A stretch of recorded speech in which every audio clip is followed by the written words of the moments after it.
Welcome to episode 18 of the Wiretap podcast with Alex. And Carlos, look at you, man. You got it. You nailed it. It's just like every week. Hey, You struggle, man. How like are I you, was man? telling you earlier, I was just telling you, it wouldn't be normal if I didn't butcher the first one. That's true. So Yeah, we it had to would be. do a Yeah, take yeah. two, You got to do it. always. Take two. An occasional three, right? No, How's but it I'm going, doing man? I see you dressed up not. today. Yeah, we had a important meeting, close a deal, so that's always a positive. You gotta dress a little bit nicer. So I yeah, want you to hear this. I want you to hear this. no, I appreciate it, I'm appreciate it. clapping. I'm clapping for you. You know why? Because you need a congratulatory moment of appreciation to say, keep it up, man. Keep that hustle going. Mhm. Close those deals. You do you, boo boo, and make that money. You hear that, ladies and Nah, gentlemen? for When you close nah, those for sure. deals, you need to So you've celebrate been with one another. You broke up a little bit, but yeah, no, for sure, you got to celebrate. Nah, it was good. It's good. It's another one, like I was telling you earlier, another one for the book. So just got to keep on with it. But yeah, No, man, of excited that we course. we close a very important deal, and then forget about the deal. It's more about the customer, the relationship, Yep. and the Yep. potential of the growth of you know of more deals with that customer, and potentially other properties. No, absolutely, absolutely, Alex. And when we're talking about these, closing deals and what these numbers look like, I'm gonna transition that conversation into the first topic. I think we're starting off a little interesting today because we're Mm-hmm. actually looking at. This is something for the ladies that are listening. We have learned through the analytics of our podcast that 50% of our listeners are ladies. So, ladies, welcome. We're glad you're here. We're glad you're listening. So we're gonna start off with a little bit of a subject or a topic that might be interesting to you, gentlemen. Give us a minute. We'll get there, but let's talk about this. The guys may Well, like no, this this as is this well. this is Guys may for like guys this. too, especially if you're trying to look for a deal. So some people don't want to buy brand new, or they can't afford a full new purse, right? And what are Yeah, we talking yeah. about, Carlos? We're I'm we're talking talking about about Louis Vuittons. I'm talking about mm, Chanel. I'm talking about YSL. I'm talking about Fendi. I'm talking about all these brands, these handbags, these purses, these side purses, these help me out here, Alex. Uh satchels. Satchels, yes, satchels. I mean, we can get but into detail on the no, Louis Vuitton. We can talk but about the what I was talking about. Liverpool. We can talk about the monogram, the Daimler. But what exactly are we going into here, Alex? So what we're talking about, even for guys or even for girls, right? That are looking for a good deal, or they're trying to buy maybe one off of someone they know, or they search and someone's got a good deal on one. How did not get taken for a fool, right? In basically what this means is you got real and then you got fake. Yeah. Now that everyone's starting to do buy fakes and you're trying to see them everywhere, there's some people out there that actually know how to do them really good. So you Man, don't they're really good, Carlos. You've seen some of them, and they're just like, but how do you get not taken advantage of?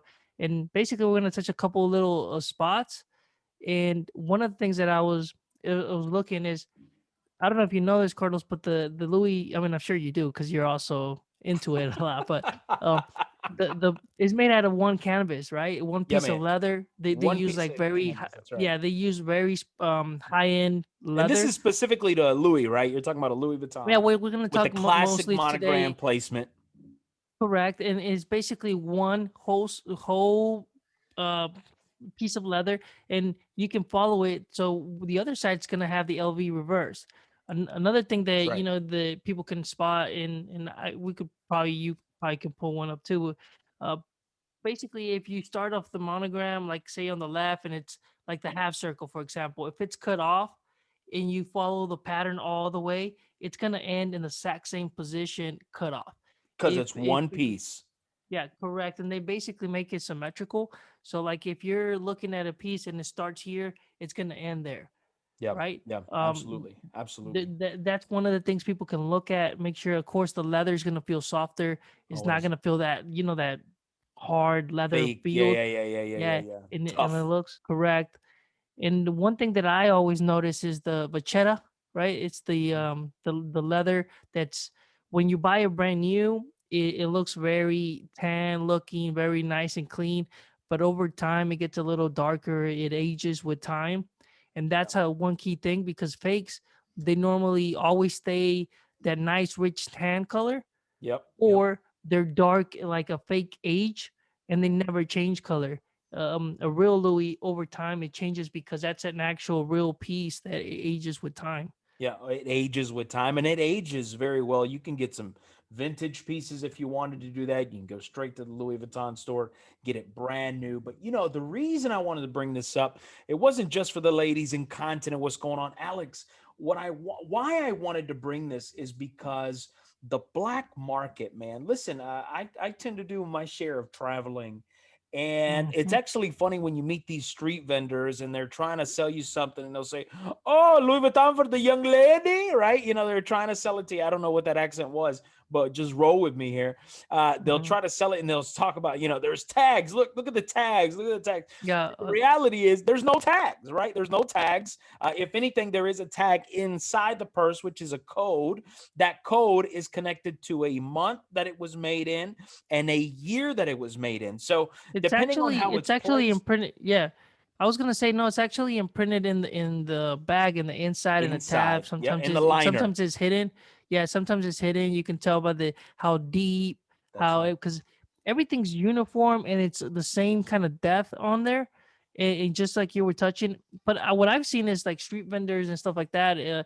They said it's like, oh look, it's got a certification about this authenticity, and Yeah, yeah, yeah, yeah. it's the real thing. The real ones don't have that. They You just know, like you said, they have maybe like the name of the bag, and they uh-huh, have like the price or something, or it's inside, uh-huh, but they're uh-huh. never gonna have a certification that it's real. They don't do But that. they've listen, man, they're very good. And if you don't know, here's the thing: if you don't know those things, right? As a guy, you're looking for a purse, right? And Oh, if you don't do correct. your homework, somebody's going to sell you a knockoff, right?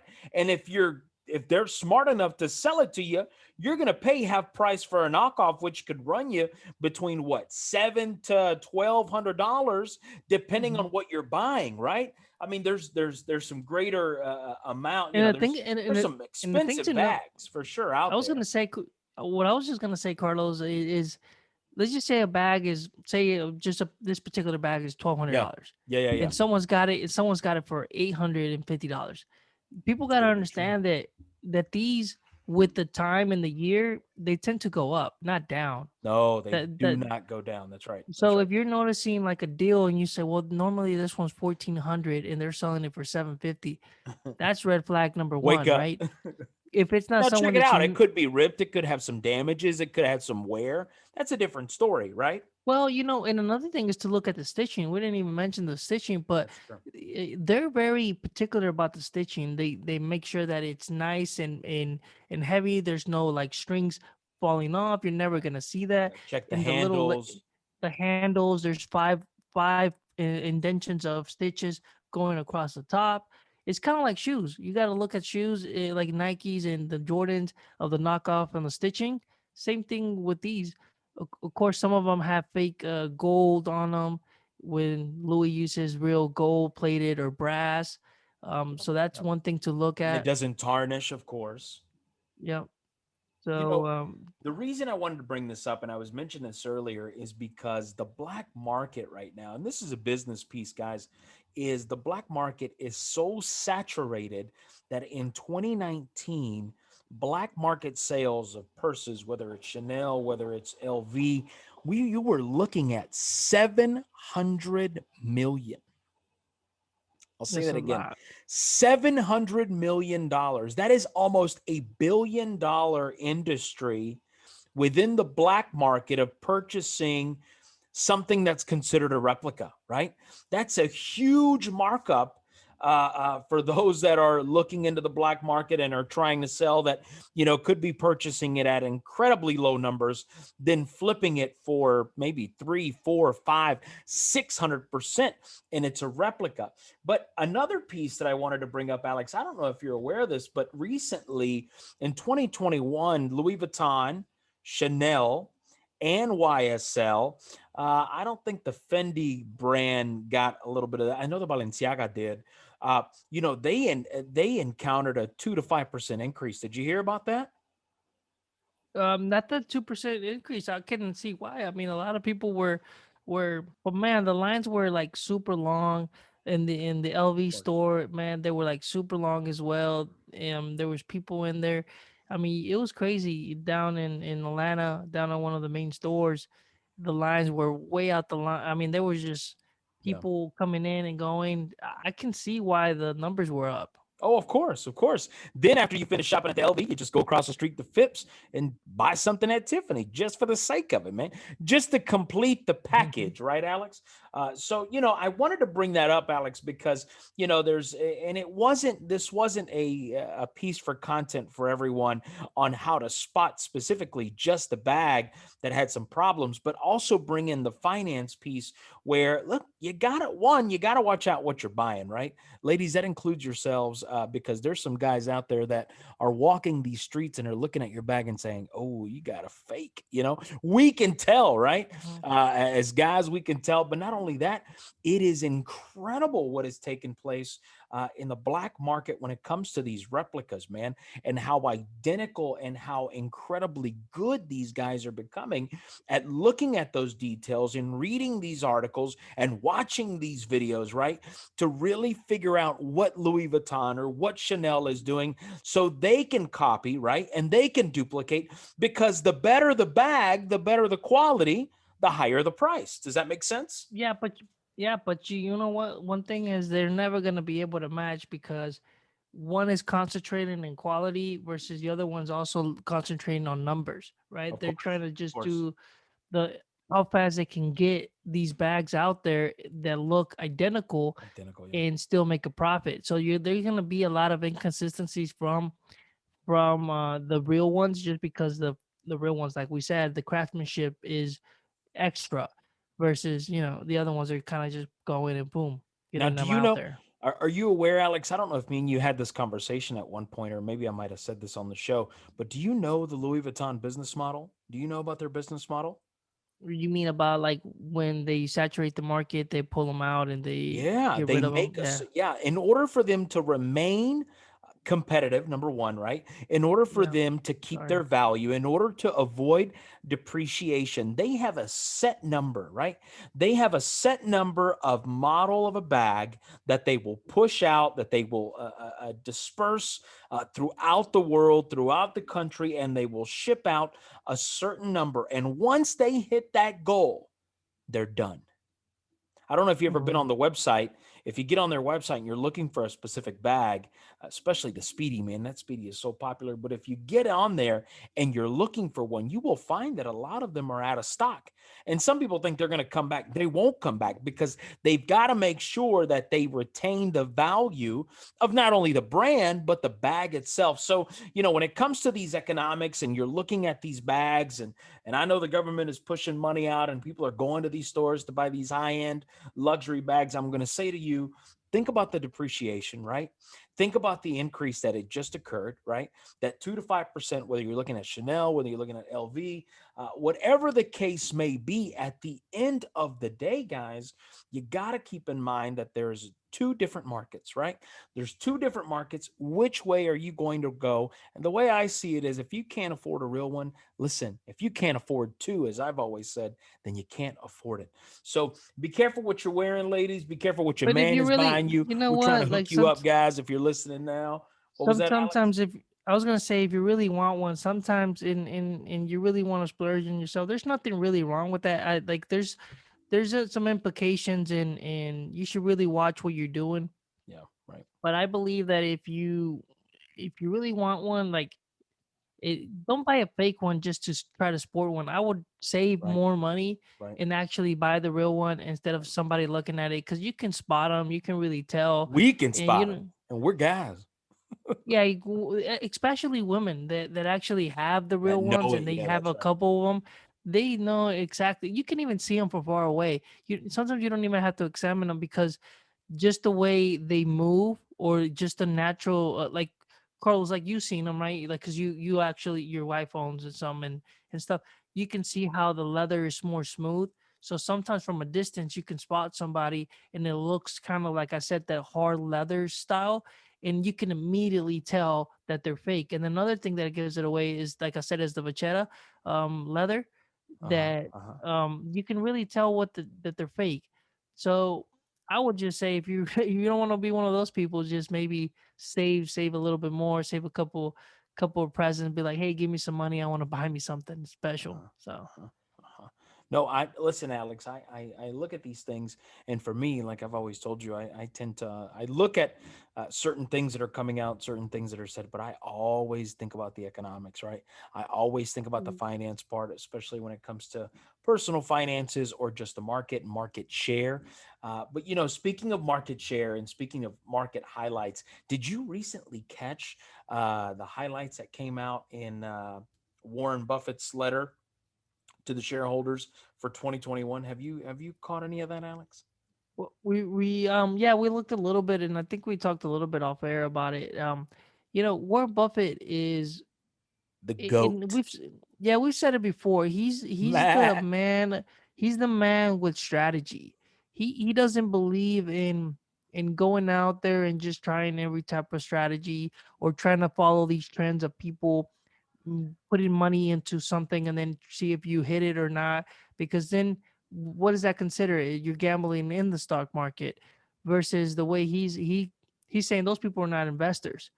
That's his philosophy, right? He's saying like they're not investors. I think the people that are you're one investing in the value of the right companies, you're investing long term, you're building. That's an investor, and he believes in those companies. And yeah, I saw the 10 highlights of the newsletter. But go ahead and we can talk about a couple of these spots that are really good. We got to fly through them because they're a lot, man. They really Yeah, are. there are a They're, lot. they're a lot.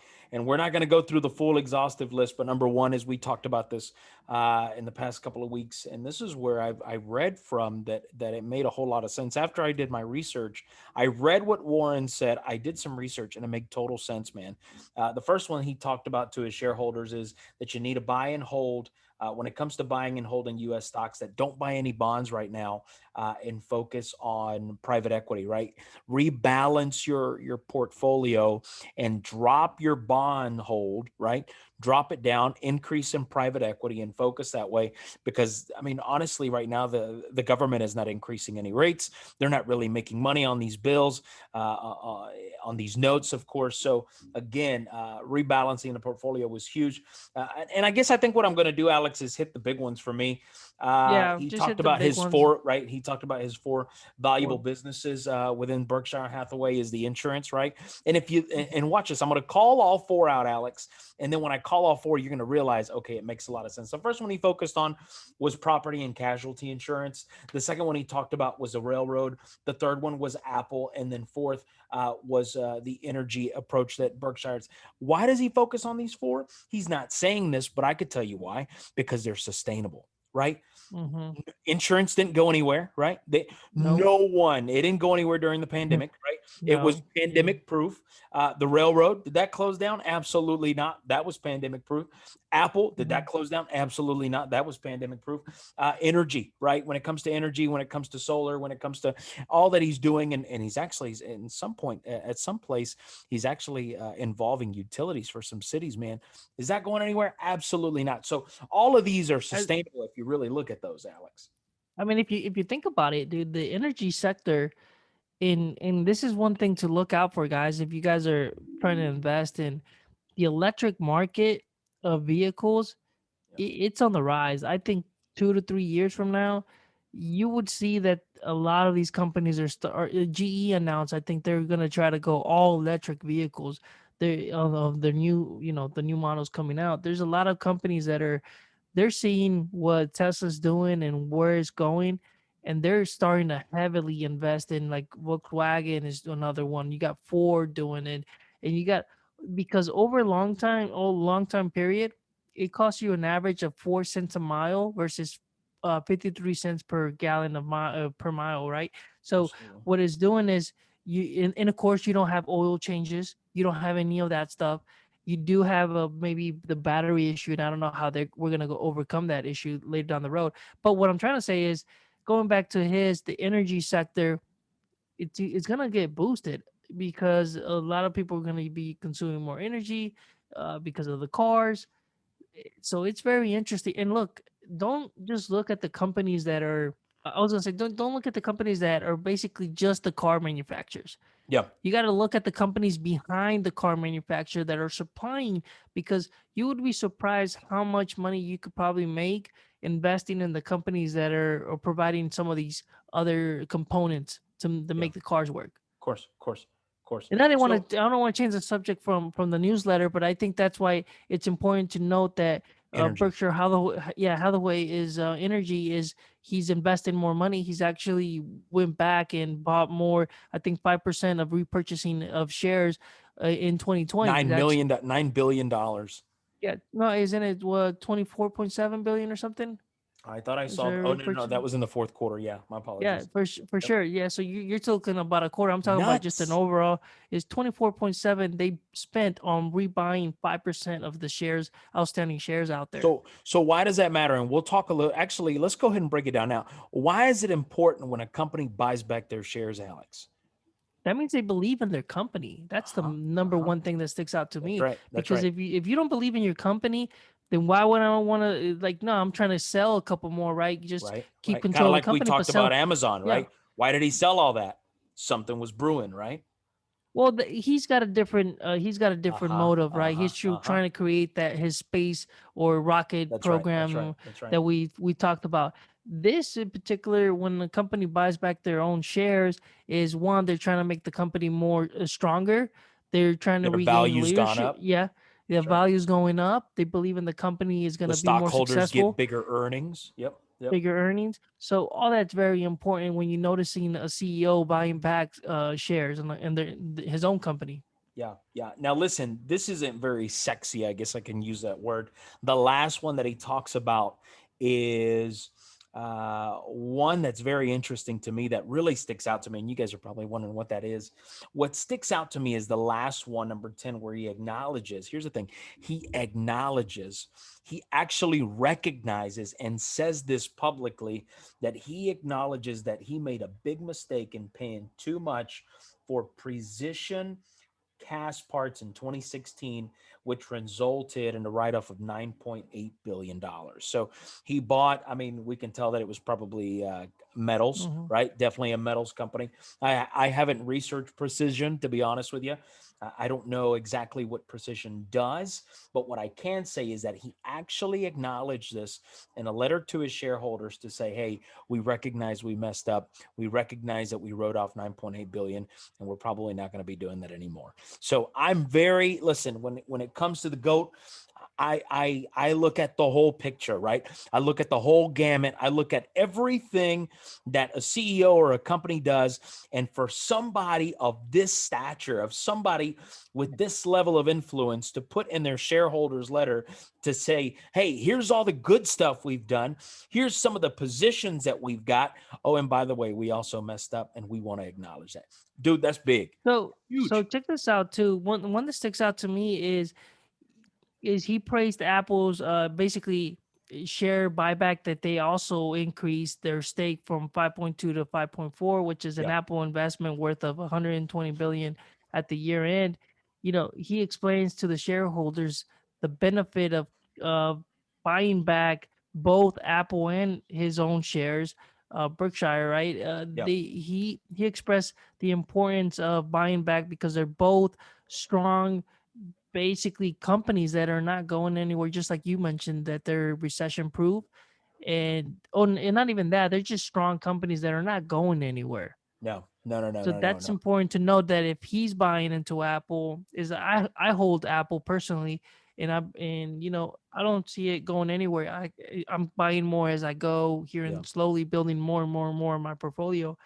So just keep that in mind, guys. So I'm telling you, look, Berkshire Hathaway. I mean, look, he owns Fruit of the Loom. I told you earlier, Alex, he owns the Yeah. Tidy Whiteys, bro. He's owned Tidy Whiteys since forever, right? The tantaratans, Forever, yeah. right? The Superman, Yeah, yeah, the yeah. tantaratans, right? Those he has owned those since day one. So if I wore the tantaratans as a kid, they've been around for years. So Mm, he focuses mhm. on long term. He focuses on holding companies, and he focuses That's his on strategy. perfecting the model. It's a strategy. Look, no one buys tantaratans, right? Tidy whiteys anymore, unless you're But you up there in buy the age. shirts, but But there's you a lot buy of the people that buy the shirts. That's shirts right. that for And you the buy yeah. I buy the boxers. I buy the Fruit of the Loom boxers, man, not the Hanes, but the Fruit of the Loom. Sometimes there's some good things they've got going on. There's some other things here and there, but listen, that is his strategy. That is his goal. And at the end of the day, when he racks it in, I mean, I'd wear a pair of them just to say I believe in it this much. You know what I mean? So I No, would be all for it, man. But speaking for of sure. stocks, Doing research on stocks, and I think this will be part two.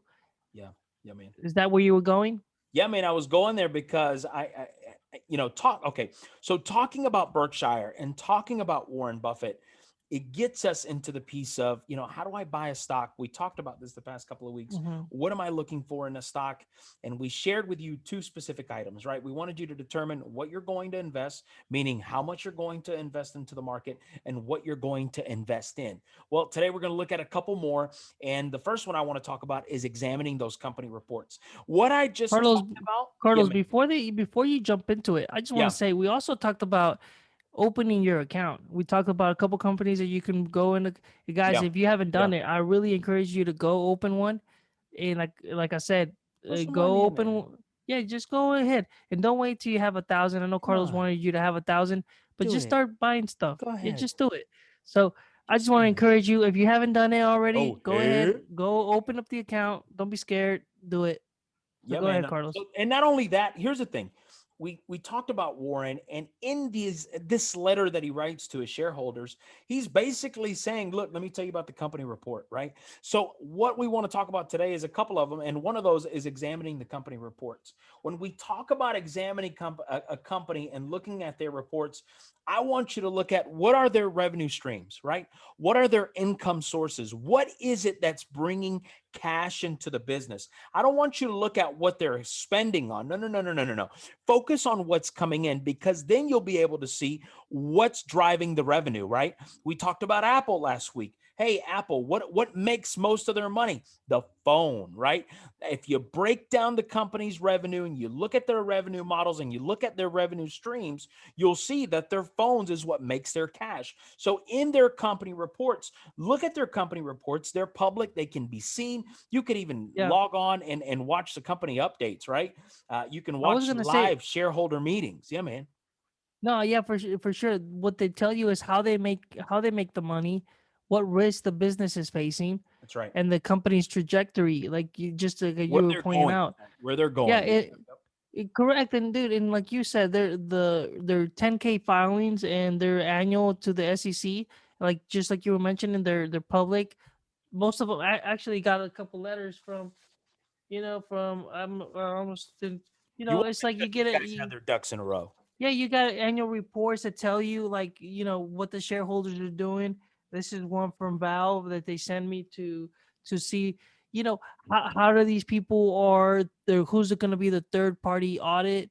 I got That's a right. big old That's right. one back there from Apple that they sent, and it's all that who's a what's the independent third party that's doing the audits, what are That's they right. doing, how much commission or bonuses they're getting.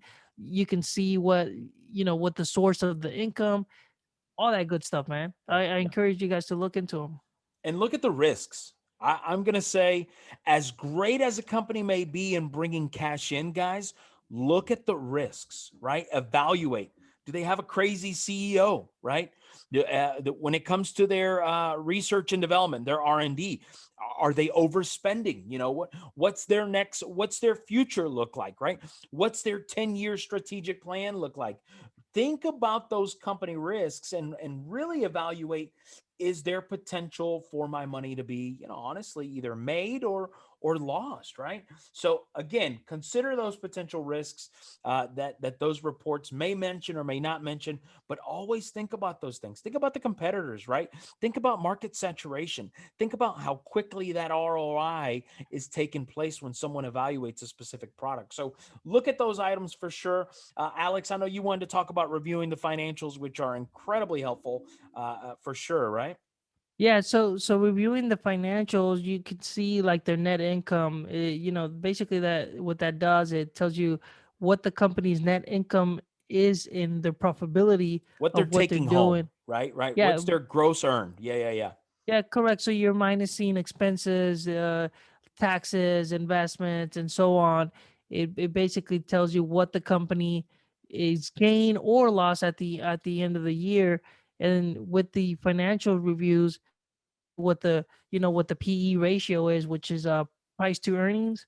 So Yeah. they can Yeah, it yeah, could yeah. tells you, it measures the company's like current shares against what per share earning is, and Basically, it's what's owned by the public and how much mhm. do we own as a company, right? What do those numbers look like? Because that's going to evaluate and give you how much a company you can make off of a company, depending on how much is out there for sure.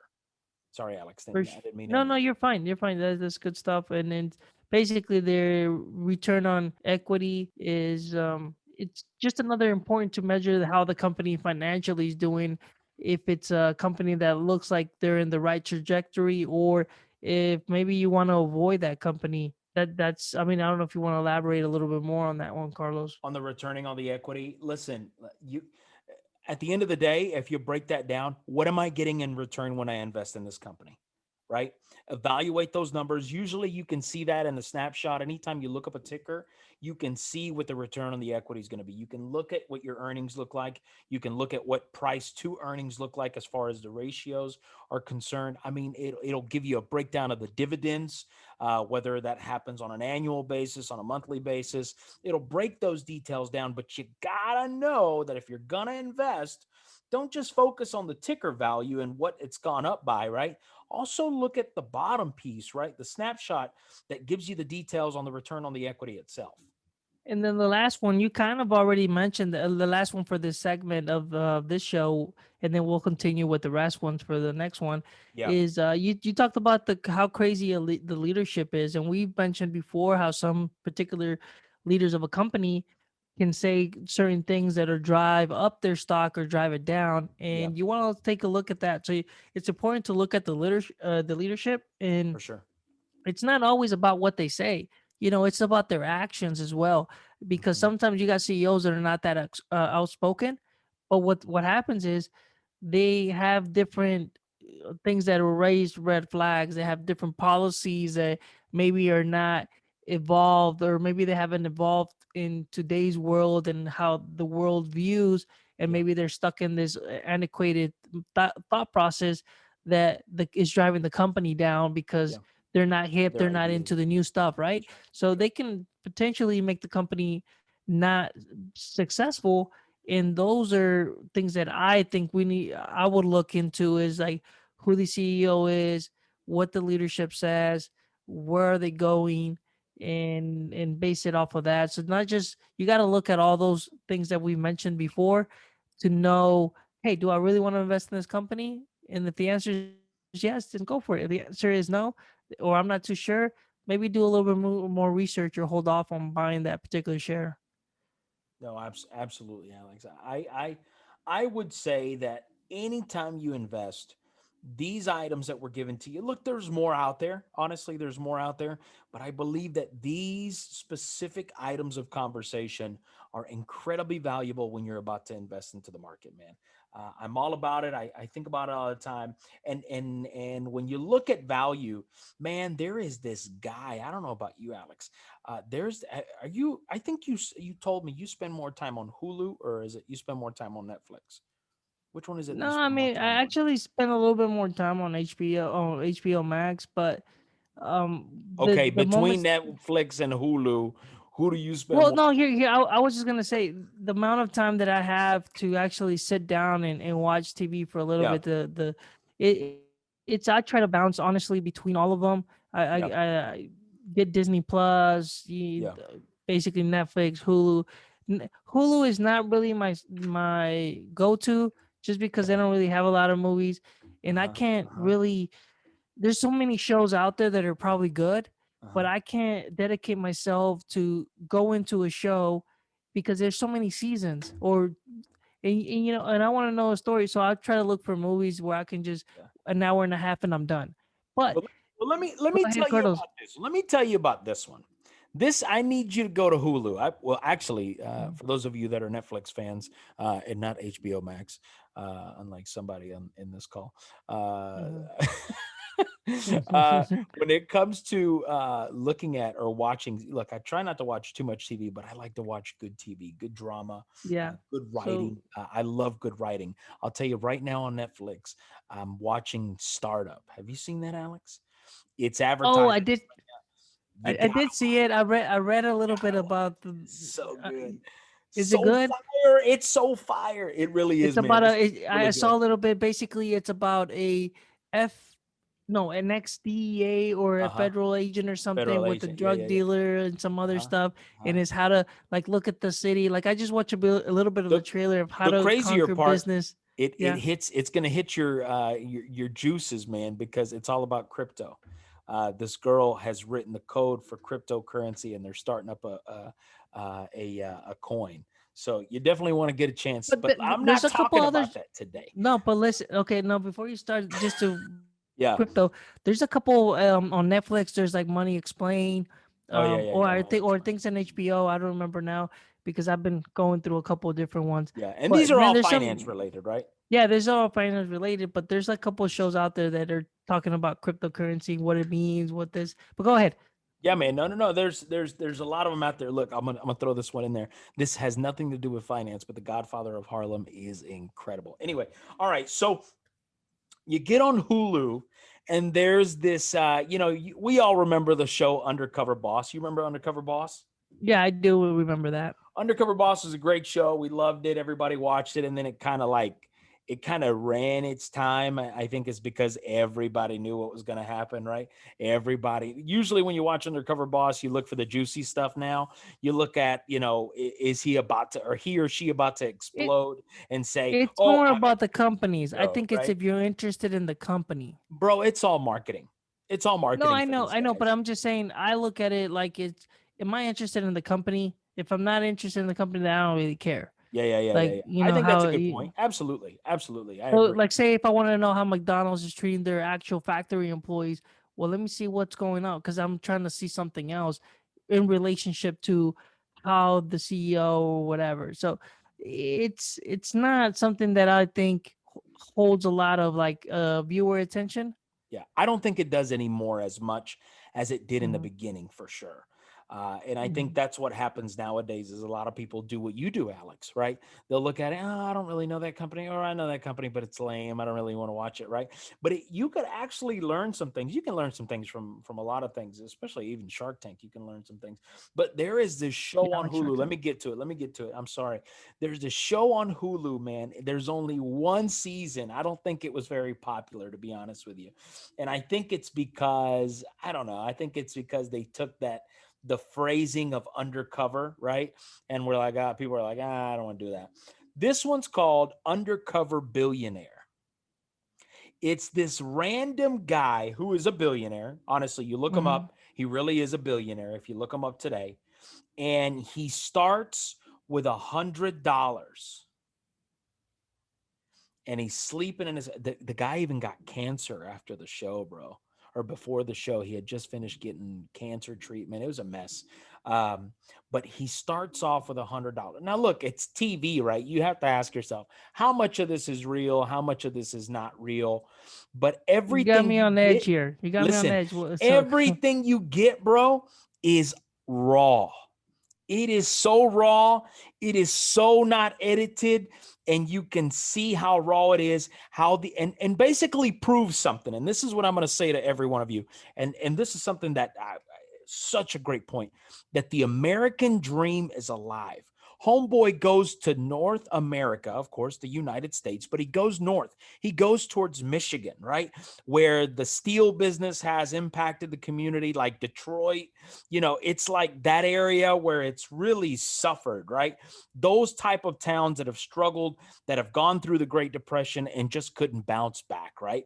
It was not your tech companies that were moving in, right? It was Mhm. hardcore manufacturing that, steel is made in the United States, and that's the way it is, right? That kind of approach, coal mining, those blue collar jobs, right? So he goes into and he said, people asked him at the end, so why did you choose, I think it was Michigan, why did you choose Michigan? He said, I don't know. I just felt like we could probably pull it off. I don't know. It was a challenge, I'm sure, and it was. But he starts off with $100, man. Starts off with $100 in a truck. Now he needs a car to get around in, so that wasn't $100, right? Right off the bat, Mhm. you're like, okay, you didn't start with $100 because that truck is. It looks like it was worth 1,000 or 1,500, but it's one of these heavy duty Okay, trucks. so he's Diesel. got a Anyway, car, he's got a so he's hundred got a bucks. car, he's got $100, and his goal is at the end of the season. Check this out. At the end of the season, he will have $1 million business, and he starts off with $100. And I love where they took it because we've talked about so many of those components of building a business on this show that you get into relationships. A lot of it is relationship building, guys. How So so money, how to flip your so money. here's the thing. Here's the thing.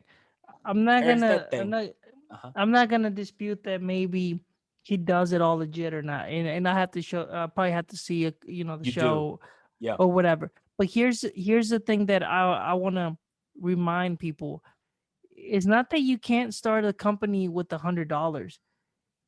He's got something way more valuable than $100, Carlos. It's all in his mind. It's Is the all in his bit. mind, guys. I Yep. remember he's a billionaire for a reason. That's right. He already all that know-how. If you took away all this is what it shows for his mindset.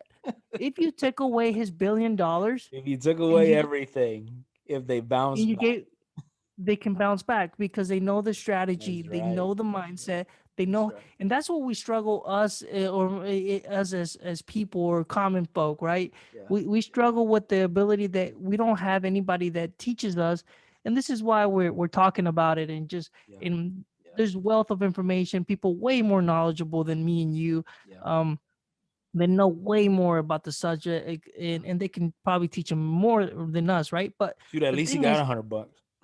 but yeah, but you know what, dude? At least we're talking about it, and I think Right. we're trying to educate people because we're not taught that mindset.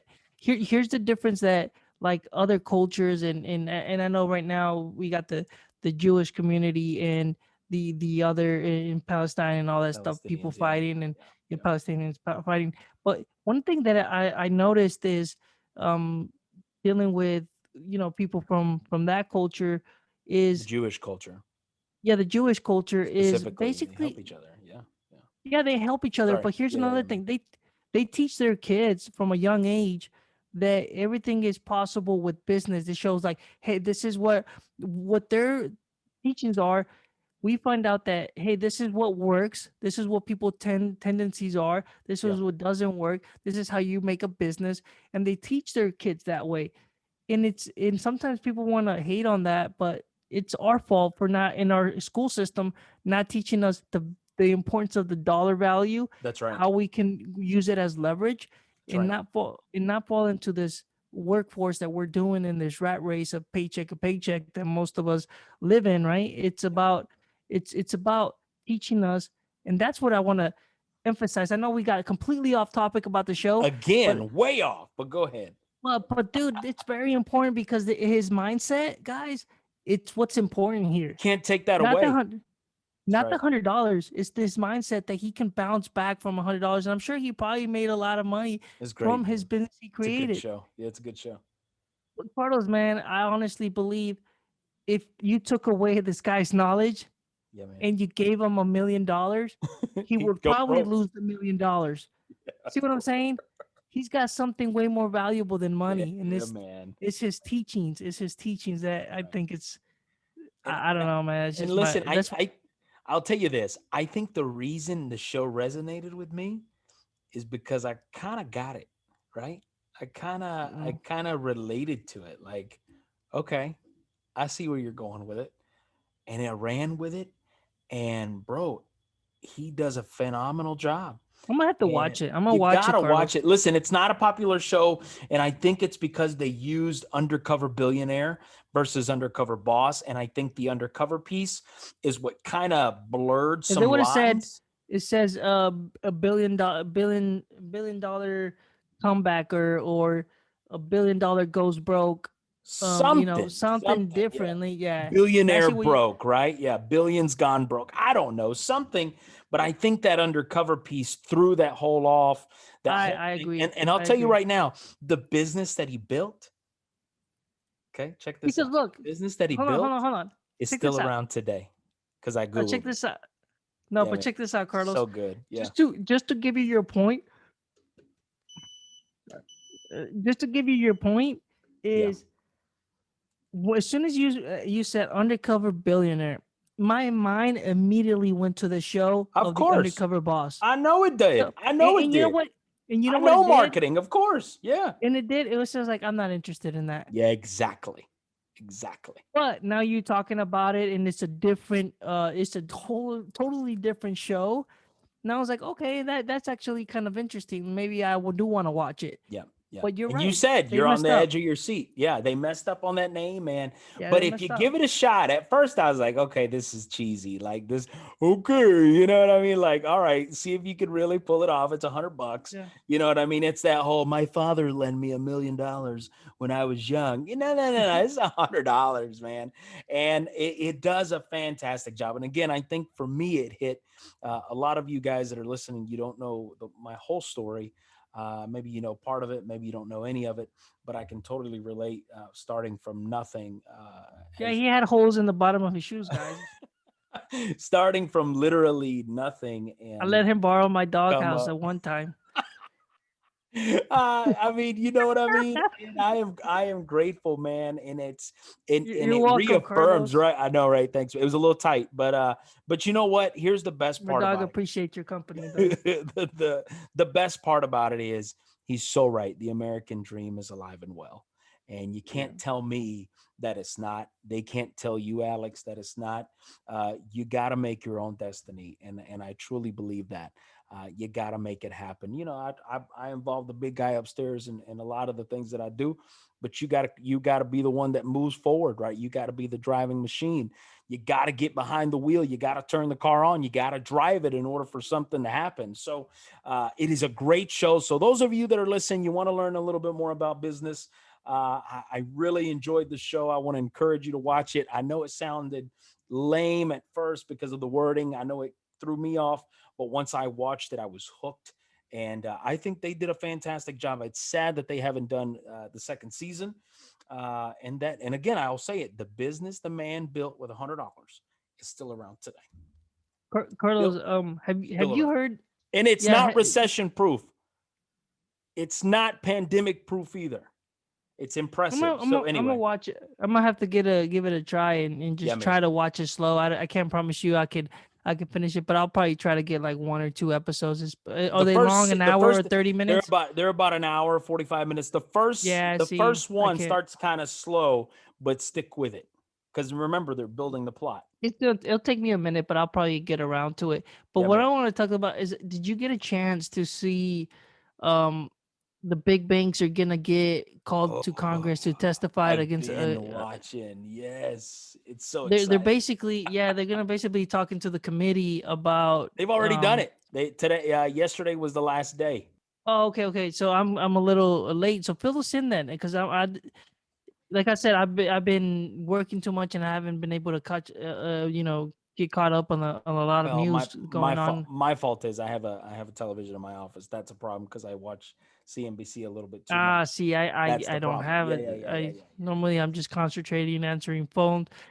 And that's one of the things. I do have my other monitor here that I can put in watch TV on the background. Yeah. But the thing is, I'm answering so many phone calls Mhm. that there's no point. There's Yeah, no yeah, point yeah. to even Might as well starting turn it because I off. can. Yeah, I can't concentrate on that. I Understandable. have to concentrate Not on my even on your work. And slow days, bro? Not even on your slow days? man, dude, you wouldn't be surprised how busy I've been in the last 3 weeks. It's Man. crazy. It's crazy because it's summer. It's one of our busiest Yeah, times of in the course. summer.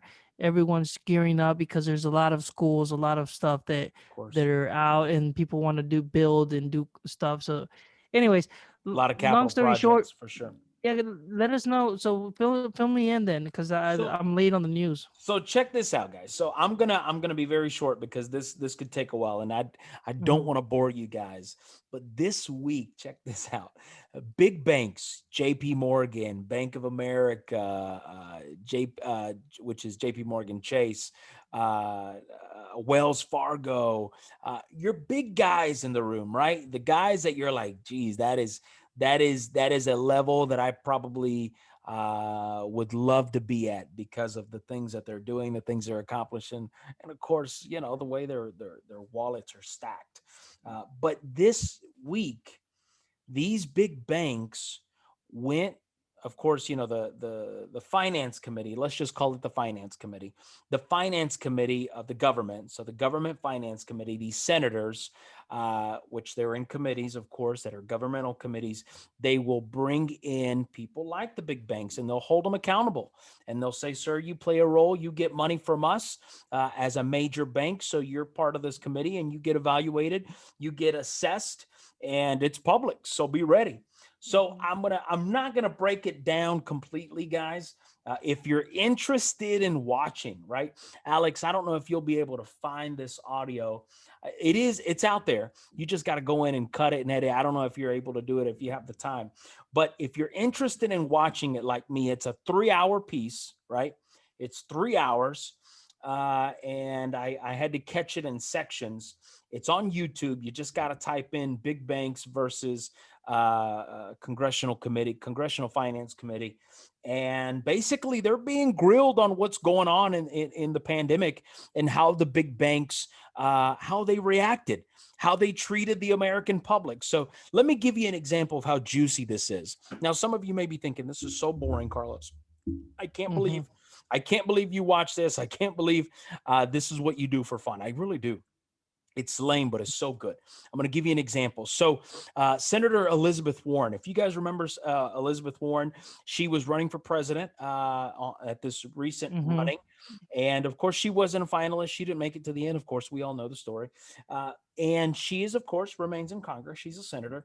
And she's grilling, like everybody got a chance to ask these guys a question.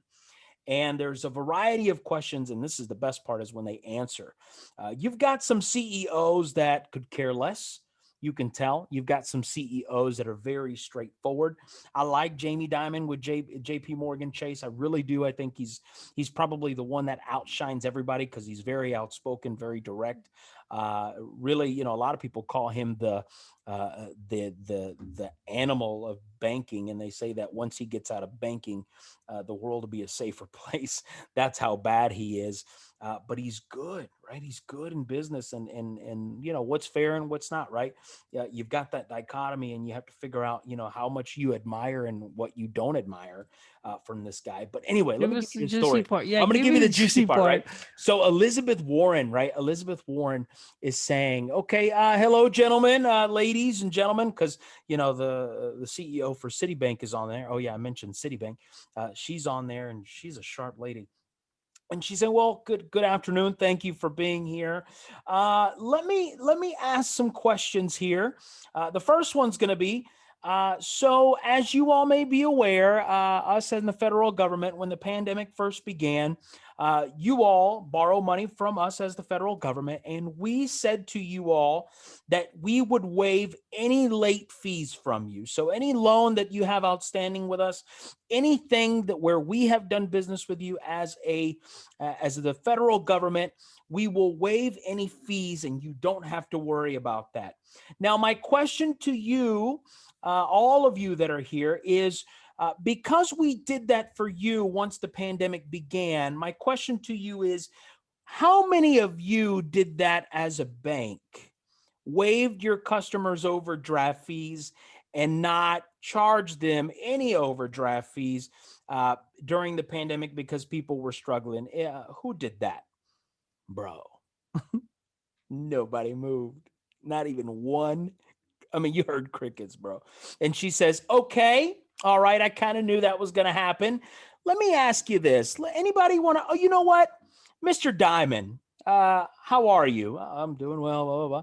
Do you know how much money your bank made in overdraft fees during the pandemic, which we're still in, but during that time that was very crucial for even your customers and the American public? Do you know, are you aware? um, um, I don't have that number in front of me. Yeah, right. Yeah, And right. she says, you know what? I knew you were going to say that. So what I've done is I pulled that number, Mr. Diamond.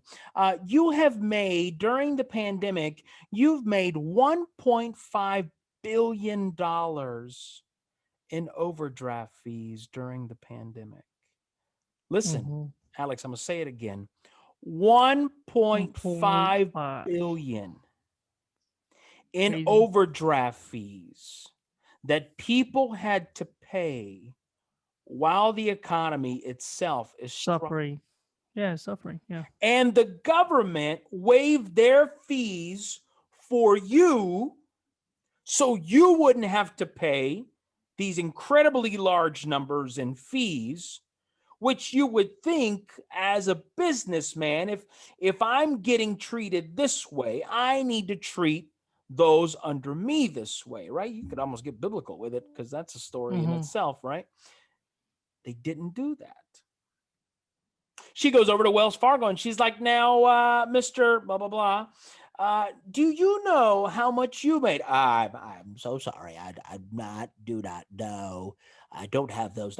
I knew you would say that as well. Let me Okay, be say fair. this. All of you, do you want to know how much you made in a combined amount?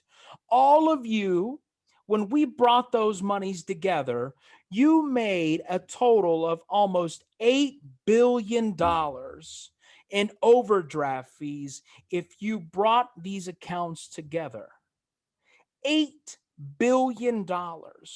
Now, let's go back to you, Mr. Diamond. Mr. Diamond, you closed the year in a positive position for sure. And I believe this year in 2020, this past year, that was one of your best years as the CEO, where you collected a very nice bonus, sir. But not only did you collect a very nice bonus, but your company closed out, I believe, $5 or $6 billion in a positive position for the year. Do you know what you would have closed at if you would have given those people back that 1.8? Mr. Diamond, you would have still closed in a positive position. You still would have hit record numbers. You still Yeah. would have done incredibly well. And you chose to take advantage of people while people were hurting. Dang, bro. I felt that for that man. Here's the last one. Mm-hmm. Check this out. And this is how juicy this is, guys. You got to watch it. You got to watch it. And Yeah. she goes on the last question. The last question is, how about we do this? How about we do this, guys? How about right now, right here, you all, I'm going to ask you a question and you respond. It's a simple yes or no answer. Are you willing to take all that money you made from people that encountered an overdraft fee with your institution? Are you willing to give it all back? Mr. Diamond, we'll start with you. No. Straight up, he said no. Mm-hmm. He said, Anyone else? Anybody? Bro, no one said a word. Absolutely nobody said a word. No one was willing to give back the billions in overdraft fees. No. Why? Because greed controls us. I've always heard this since I was a kid, man. When there's war, when there's blood on the streets, you buy Mm-hmm. real estate. Always. And that's exactly what was going on. Someone said to me, hey, take advantage of this pandemic. Figure out what you can get for you. And that took place. And a lot of people. I mean, there's some things that Yeah. that a lot of these companies, as you can just tell, they took advantage and they did some things that were not exactly fair, that were not humane, because look at what happened for them and the federal government. They hooked them up. And now you won't even do anything. Listen, I'm going to Well, encourage you. there Yeah, man. was I was gonna say there was like if you logged into I don't know who you bank with, but like I'm a say BOA. some yeah, so like there was like Wells Fargo and some other ones that I noticed that they had like hey COVID relief or something here for more information. So they probably had I know it's all a show, but they had it advertising Let, their let me give you on their another website. example. You say that, and let me tell you, here's what she said to, I think it was Bank of America. It was so jacked up. She said, "Now you, Bank of America, you put out these beautiful."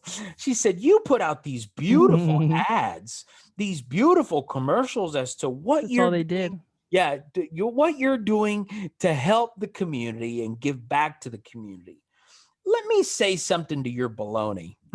She said, she said, "Let me say this about all the baloney that you've been posting on your videos and your commercials, beautiful commercials, is instead of using the money, the credits, these CITs and CITs and CRIs, all these credits that you get, that you are supposed to pump this cash back into the community or help small businesses with loans. We actually saw all of you, your loans to small business were non-existent. You chose not to let anybody borrow money, or you chose to only let the big guys borrow money, but the little guy you straight up ignored. You didn't do anything for them. And you say you're here for the community? Okay, if you were here for the community, if you were here to help the people, why did you use those credits to buy back your shares instead of Hmm. pumping it into small business, into minority businesses? Why did you not do that? Bro, quiet. Yeah. Yeah, I'm gonna have to probably watch that too. Man, 'Cause it was that's a good. very interesting. I like watching stuff like that. Now, Oh, it's good man, stuff, Carlos, guys. let's change topics and we're on week number. I think we're on rule number the 7 rules of being successful, and Yeah. we left off on the last one, which is number 7, which is be kind. Something that these banks did not do with the American public and everyone that was looking for assistance. They weren't kind to us, even though the government was kind of kind to them in a way. But That's it though. basically, But that's it, Alex. That's it. yeah, You have wrapped it up, man. I mean, honestly, at the end of the yeah. day, you gotta be kind. Yeah. And that's what leads us to this rule here. And a lot of people have said before, hey, when you're kind, people take advantage, or you're a pushover, or you're a kiss ass or something, or you're doing something. And it's not even about that. I think that we all get in a position at one point in our lives that we need a handout, or you're looking for somebody to be kind. You're going to a new job and you're scared, you don't know what where to go or do this. You may feel a little bit of anxiety, and it's always nice when somebody is kind to you, or you want to show us like, hey, let me show you the ropes. And that's kind of one of the things. If you feel that certain way, why not be that person to be kind to other people, or when people ask to be helped, if you're able to say, yeah, no, let Do me it. help you. Yeah. Yeah. Do it. Jump And in. and there's one thing about taking advantage if you feel like, but here's the thing, if you're just being kind and you're yourself, they're not taking advantage because you put yourself in that situation where you Hmm. want to help. Hmm. So it's not like they're really taking advantage of you, where some people may see it that way. I don't know if you get what I'm trying to say, No, but I do. I but do. it I get, yeah, totally get it. it's like You're not gonna be a it's fool either, right? I'm not yeah, saying be a sucker, right? I'm not saying yeah, be ruthless. I'm saying don't be ruthless, but be rigorous, but also be hmm, kind in the process, right? Instead of just firing somebody, because there were some people that I had to let go when the pandemic happened, Alex. I did. I yeah, had to let go. But what I did was I kept them on payroll for 3 months. Check this out. I kept them on payroll for 3 months, and I also helped them get a job where they were actually needing somebody else to do that specific job. And I gave them the opportunity to take the equipment that they needed. I wrote them a recommendation. I actually called directly the company to say, here's what's going on. Here's what I've got to do. Here's what I had to do. I know you're looking for this individual. Let me just tell you for a minute, from CEO to CEO, here's what you're going to get from this employee, et cetera, et cetera. Look, I could have easily said, hey, you got to go. Georgia You're is a on no your fault own. state. Yeah. Georgia is a no fault state. Deuces, take care of yourself, figure it out. But I didn't do that, right? I had to be rigorous because I had an organization to save, right? I have a business to run, and I need to make sure that I do the right thing to keep this business alive, right? However, in the process, I was kind to say, what can I do? How can I maximize my benefits that I can give back to someone else while they bounce back on their own? And every single employee that I had to let go, Alex, I took that process. Look, Papa and Granny, I did that. Why? Because I believe that the key to success is not to be ruthless, not to be a jerk. I'm not saying be stepped on and be taken advantage of. No, but you got to be rigorous. But you also can be kind in that time, right? You can be kind during that process, man. You know, Carlos, just to add to that, is nobody's saying that we don't all struggle, and sometimes, yeah, we can be a-holes, right? Or something like that, or people may not like our attitude on certain things. We're all humans, we all go through the same things, we have our ups and downs. But the thing is, if you approach it more in a kind way, or be available to be more kind to other people, is you just it's the same mindset about, oh, it's Monday, I gotta go to work, instead of being like, oh, it's Monday, I'm gonna be productive, Let's I go. look Yeah, forward, it is, I got a job, I'm making money, or whatever you're doing. If you approach it in a positive light, it'll be more positive on Monday. that's right. Same thing That's with right. this, it being kind over most of the time, it's gonna be better on your health as an individual, your mindset health as well. So I think, yeah, just be kind. I think if people were more kinder, man, this would be a different America. Yeah, man, I do. No, I absolutely agree, Alex, that you've got to be kind. So as we wrap up these seven, and we'll be done with this. As we wrap up, I feel like we focus a lot on numbers and the top 10, or here's seven rules. Have you noticed that, Alex? We tend to do that a Yeah, lot. no, and we'll Uh, probably do some more opinion bases and stuff like that. But I think we were just trying to we want to equip give you, a. right? We want to give you things that are Mhm. helpful to you for sure, right, Alex? Yeah, for sure. And if you guys don't really like that, just let us know. If you guys prefer more opinion based and more other different topics, we're here to learn as well. What we do, and we do this podcast. It's a podcast of every life experience. It's not just about finance, even though Right. we like finance personally. Is like we understand that other people may like something different. They like more gossip, more entertainment, because both of us like movies. We like shows, we like other, we're into sneakers, we're into other things, so definitely we can talk about Thank other God we can talk subjects. about our car collections and our car.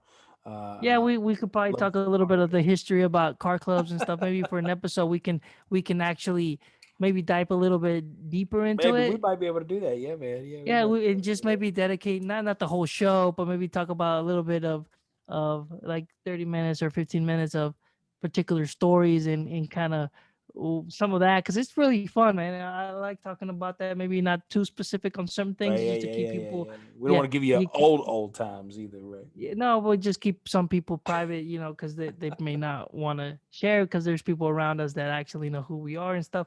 But yeah, man, I think it's great. I think there's a lot of juicy information out there for people who want to get financially more involved in their finance, and not just leave it to the government, because we all know if you leave it to the government, we're lost. No, absolutely, absolutely. So as we wrap up these seven keys to success, I would call them. Number one, collaborate with others.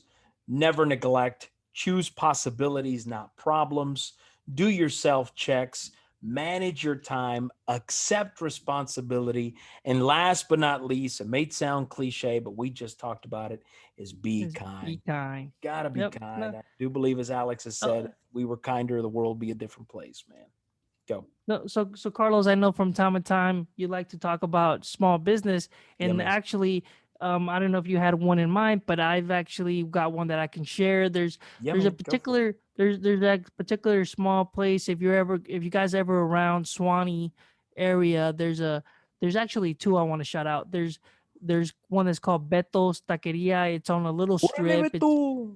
Yeah, it's an You know my authentic middle name Mexican. is Beto. Anyway, go ahead. Go ahead. No. It's great, but no, it's a guy that has his business is a clean restaurant. It's more of Mm. authentic Mexican taco place, and they have Mm. Mexican subs and burritos and everything. It's really Mexican popular. subs? Oh, like a torta. Tortas, Oh, yeah, that's good. That's tortas and good. stuff. I'm Tortas. Yeah, just yeah, yeah. yeah, I'm just Mexican subs. I like for that. I've never looked at it that way, Alex. A Mexican sub. That's good. No, I well, like that. because some people say it's like, oh, what is it? It's because you say a torta, and it's like, well, it's a piece of bread, some beans, some cheese, some steak. Oh, it's a Oh, sub. so it's like, yeah, so I call it the Mexican sub. That's how I've That's good. always No, I referenced. like it. I like it. I'm gonna use it. It's a sub. Yeah, it's good. Yeah, That's good. because it was like, what is a Jared torta? didn't Well, eat it's kind of those, but they were it's good. yeah. So it's just I'm like, so Beto's is there. You check them out. Okay. It's a really good place. And if you want something that's a little bit higher scale, there's Ah, Tequila Mama's Taqueria, which is another little Mexican spot right at the little downtown Swanee area. That they got some good stuff in there. It's your average higher little price, but good food, good service. It's the food is it's I mean I like it. We tend to, if we're in the area, which is sometimes often for businesses or meetings, we will like to stop there and eat their food. yeah. No, no, no. I will say, I definitely want to try that tequila mama, man. I love restaurants, love food. I think we've talked about this. Alex is a big fan. If Yeah, there's a if there's a been all over business, Georgia. Yeah, oh so man, if there's a know a business, lot of spots. I think I told you last week I was in Savannah, Alex, and I barely made it back for us to film our most recent podcast. But I was in Savannah for a week. I was at a conference, and I think I talked about that. The Delta senior VP was there, and it was a good Yeah, conference. yeah. Anyway, all that to say, I found a fantastic Asian restaurant. I love some good Asian food, but these guys, I don't know what it is, man. I don't know if I Let's was save it. Let's save it. Let's extremely save it. hungry, Alex, but Put I'll, it in our I'll I'll hold it. I'll hold it. You know what? I'll save it. hold it. Leave it there. If any of you Save it. go to Savannah, you got to listen to next week's show, and I'll give you the name of this restaurant because it was Okay, fantastic. so what's a quote of the day? Yeah, man, this comes from Herman Cain. May he, rest in peace. Certainly, a guy over throughout the years that we saw on television, very involved in politics. I believe he's a Republican for sure. But anyway, he said something that was really good that I certainly wanted to share today. He says, "Success is not the key to happiness. Happiness is the key to success. So if you love what you're doing, you'll be successful." I'll say it again. Success is not the key to happiness. Happiness is the key to success. So if you love what you're doing, you'll be successful. My name's Carlos. It is Alex. Thanks for tuning into the show, guys. Peace, Peace. guys.